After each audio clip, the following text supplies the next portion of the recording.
상의 역사에 대해서 얘기 드렸습니다. 그래서 이제 그렇게 얘기를 드리면서 또 인도 불교에 대해서 혹은 또 불교 전체에 대해서도 인문학적으로 이제 연구하고 강의하는 게 얼마나 이제 큰 문제가 있는지에 대해서도 얘기를 했습니다. 그래서 이제 이 다른 종교 같은 경우에는 그러니까 인문학적으로 뭐 기독교 연구하는 이런 신학은 절대 이 신행 현장에서는 가르치지 못합니다. 왜냐하면은 그러면 이제 저 기독교 훼손이 되기 때문에 뭐 예수, 동정, 마리아 잉태 다 거짓말이고 뭐 구원론, 뭐 천지창조, 종말론 전부 다 조로아스터교에서 들어온 겁니다. 근데 그런 거를 교회에서 가르쳤다 큰일 납니다. 그래서 그걸 다 배제하고 그런 거 신학대학에서 가르치고 교회든지 성당에서는 이제 5가지 도구마, 그걸 도구마틱스 얘기하는데 혹은 뭐 조직신학, 그러니까 조직신학 이렇게 얘기합니다. 시스테마틱 티올로지라 얘기합니다. 조직신학. 그래서 5가지 이제 절대 변치 않는 원칙이 있습니다. 기독교 같은 경우에. 뭐냐면은 예수의 동정녀 마리아 잉태, 그 다음에 뭐 대속론. 그러니까 인간이 다 죄를 졌는데 아담 이브에서. 근데 죄를 예수가 다 짊어지고 간다. 이 대속이에요. 대신 짊어진다는 뜻입니다. 그 다음에 이제 종말론, 그 다음에 뭐 최후의 심판 이런 것들입니다. 그래서 이 5가지는 절대 손대지 못하고 그 5가지 기둥 위에서 실행을 하는 사람들이, 그러니까 신앙 활동하는 사람들이 기독교 신자입니다. 가톨릭이든 개신교든 간에. 근데 신학 입장에서 본다면은 다 5가지가 다 사실 근거 없는 얘기입니다. 또 다른 이웃 종교에서 다 들어온 얘기입니다. 근데 불교학 같은 경우에는 근데 그게 아니고 거꾸로 그러니까 인문학적인 불교학만 가르칩니다. 그러니까 교육 현장에서 그게 보통 교양대학이든지 불교 대학서, 동국대학이든지 뭐 어디든지 다 그렇습니다. 왜냐하면 근대 불교학이 이 서양에서 시작됐기 때문에 전혀 불교를 신앙으로 갖지 않은 사람들, 그러니까 신부님이든지 아니면 목사님들 이런 분들이 이제 불교를 연구하기 시작했습니다. 그러니까 옛날 식민주의, 제국주의 시대에 이제 군사 권력이 들어가기 전에 천병으로 가서 이제 문화 조사할 때, 그때 종교 조사할 때 이제 그런 어용학자들이 동원돼 가지고서 불교를 연구해 가지고, 그러니까 점령하기 위해서 연구했던 게 불교이기 때문에, 그러니까 신앙으로서의 불교학은 전혀 이제 다 빠져 있습니다. 그래서 특히 서양 불교학의 특징이 뭐냐면은 윤회를 잘 인정 안 해요.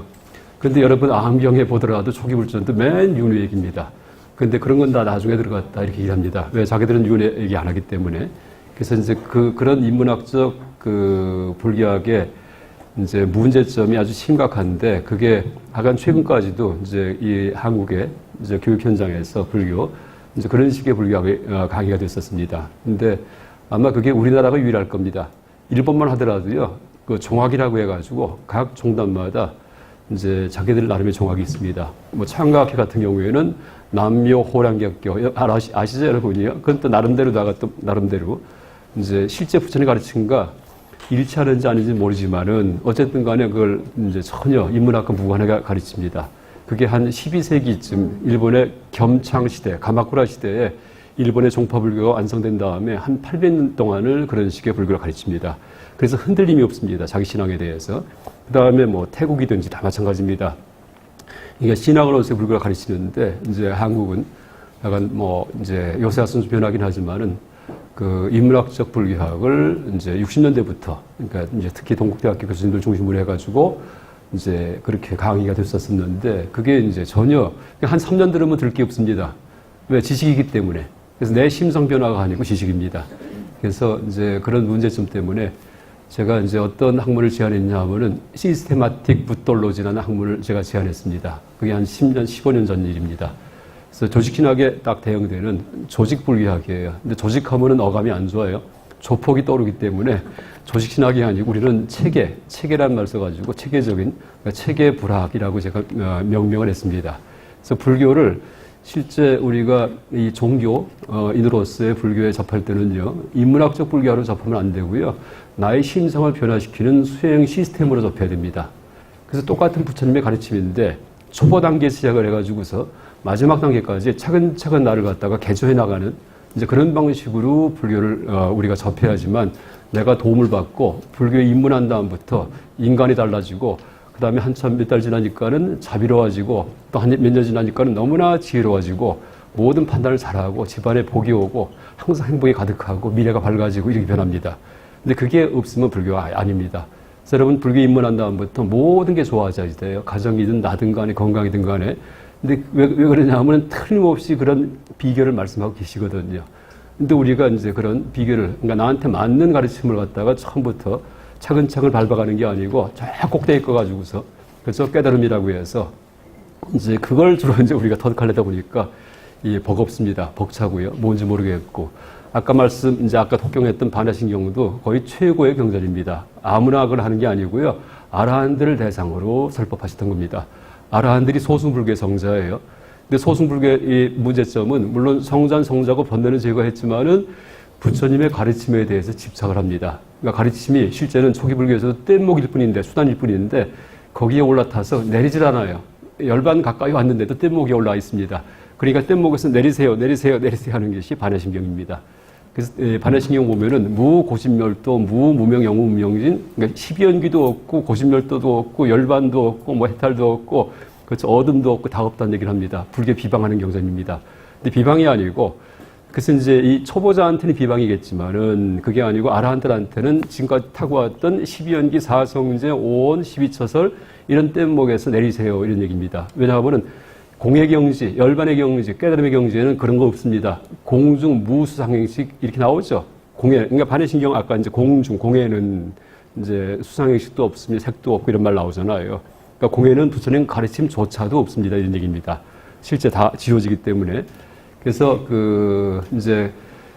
그런 식의 공예 사상은 최고의 가르침인데 우리 불교계에서는 이제 입문자부터 막 그걸 독경을 하기도 하고 뜻을 풀이하기도 하고 이렇게 됩니다. 그러면 좀 어렵습니다. 쉽지 않습니다. 나는 지금 욕망이 드글드글하고 저 화도 가끔 나고 하는데 그거는 건드리지 않습니다.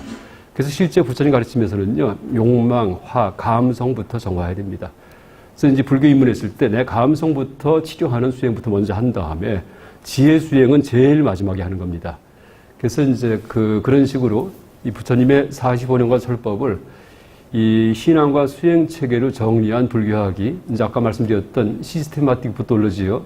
이게 바로 티베트 불교의 보리도 자제론입니다. 그래서 제가 지난 시간에는 인문학적 그런 관점에서 강의했지만은 이번 시간부터는 지난 시간과 똑같은 내용을 다시 수행 체계로 재조직을 해가지고서 이 기초 수행부터 어떤 수행부터 우리가 먼저 해야 되는지, 어떤 신행 생활부터 먼저 해야 되는지에 대해서 이 보리도 차제론에 근거해서 말씀드리겠습니다.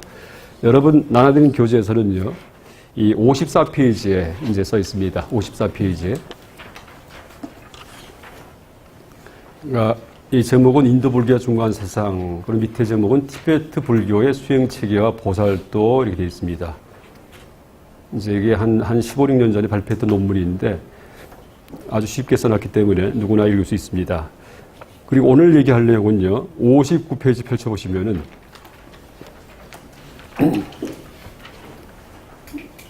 위에 제목이 보리도 차제론의 수행 체계라고 되어 있죠.